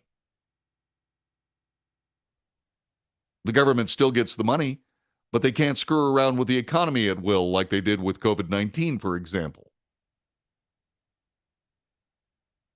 You see, what you do is you re-limit government. And by the way, while we're at it, since I've ventured down this rabbit hole, I'd also put a percentage of the gross domestic product as a limit of government spending. The gross domestic product is all the goods and services produced by a particular government, a particular country. It's a measure of productivity. I would say that the government of the United States can no longer spend more than, say, 18% of GDP, which is another reason and another way to stop politicians from screwing around with the economy for political purposes. What does that look like? What does that look like? Well, let's say, for example, when you want to raise a whole bunch of money from the middle class and you don't want to raise their taxes, so they go, what do you mean raising my taxes? What you do is you create inflation. You curtail the fuel supply. Gasoline becomes more expensive. people pay more money for their gasoline and their goods and services because diesel fuel, all that, diesel fuel is more expensive. The price comes back to the consumer. The consumer pays more. And the taxes the taxes that the companies that are having to charge more for their customers, that increases. It is a sneaky, cynical, ulterior, dishonest way to tax the middle class, those people you're so concerned about. That's your problem. Only the wealthy would reap a windfall because a flat tax would shift the tax burden from the richest taxpayers to those in the lower brackets. Donald Trump said that. No, he's wrong too. This is the Wells Report. Back with more in a moment.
This is the Wells Report. My name is John David Wells. Other economic news, not that what you just heard was economic news. It was, according to CNN Business, a ho-hum end for 2022. U.S. retail sales continued their fall in December, dropping by 1.1%. Inflation remains high, this according to the Commerce Department. It's the largest monthly decline since December of 2021.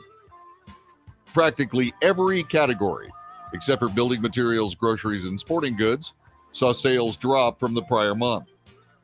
Economists had expected sales to fall by just 0.8% for the month.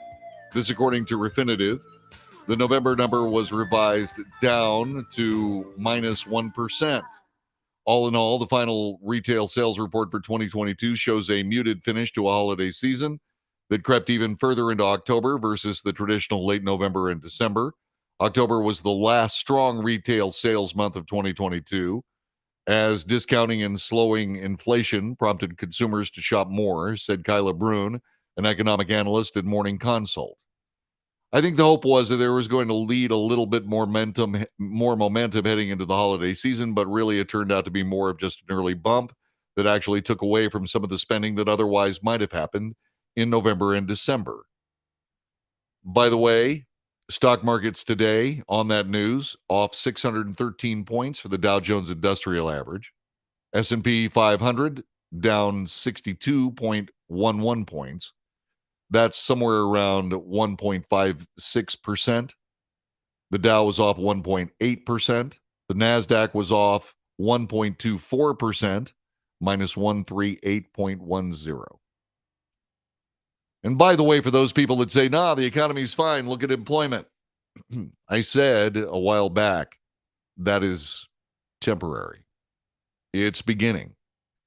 Big tech companies are laying off people left, right, and center. Microsoft said today that it is letting go of 10,000 employees through March 31st as the software maker braces for slower revenue growth.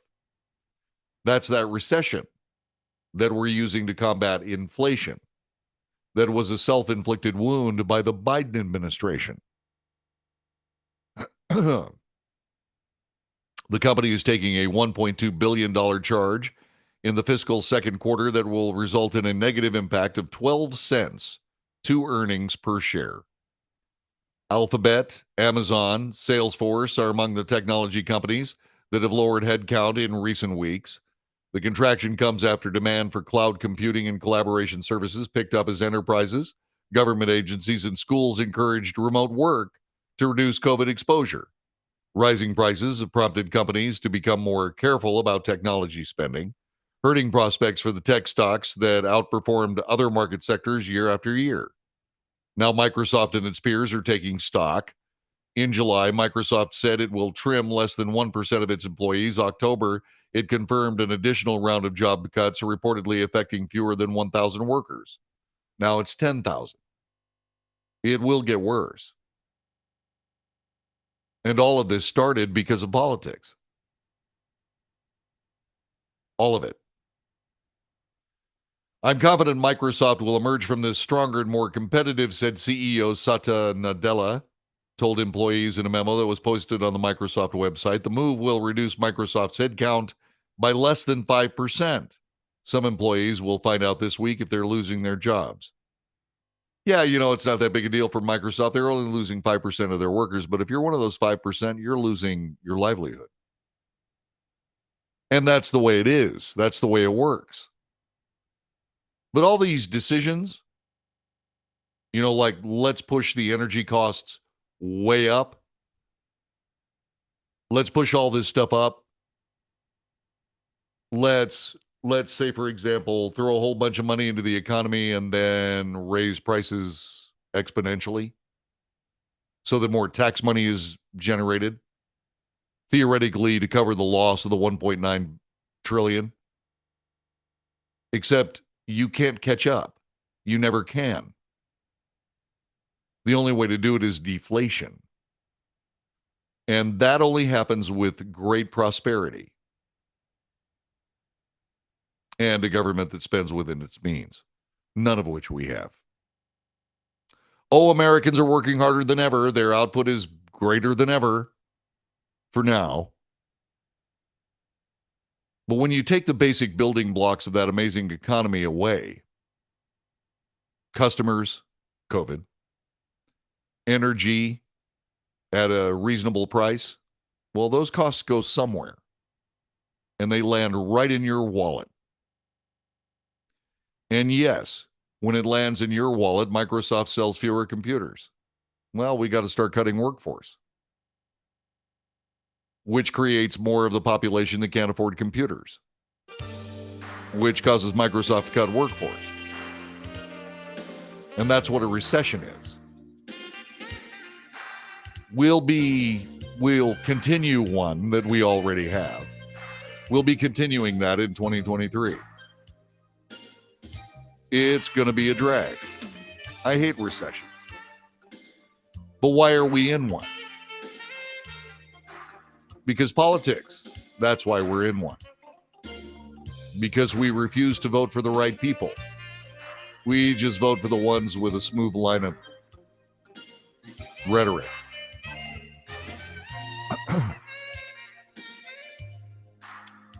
Just so you know, just giving you the news fairly and honestly, and what I think about it and what you think about it. That's what we do on the Wells Report. I hope you enjoyed the show. God bless you and yours. I'll see you again tomorrow for another edition of this broadcast. It's the Wells Report. God bless you.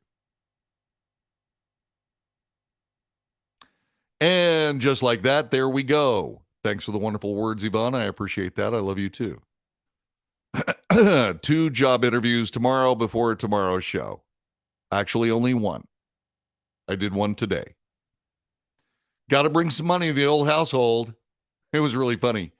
On Fox News, who is that guy? I'm sorry, I was thinking about other things. I can't remember his name, but he said, you know, work the job you can get. Yeah. Oh, you have 2 interviews tomorrow. Wait a minute, Mike. I thought you had the job of the year. I thought you had a superb job. What happened? Oh, hey, listen, by the way, I hit it out of the park in this interview. Yeah, I might be able to get a job. And it might not interfere with the show too much.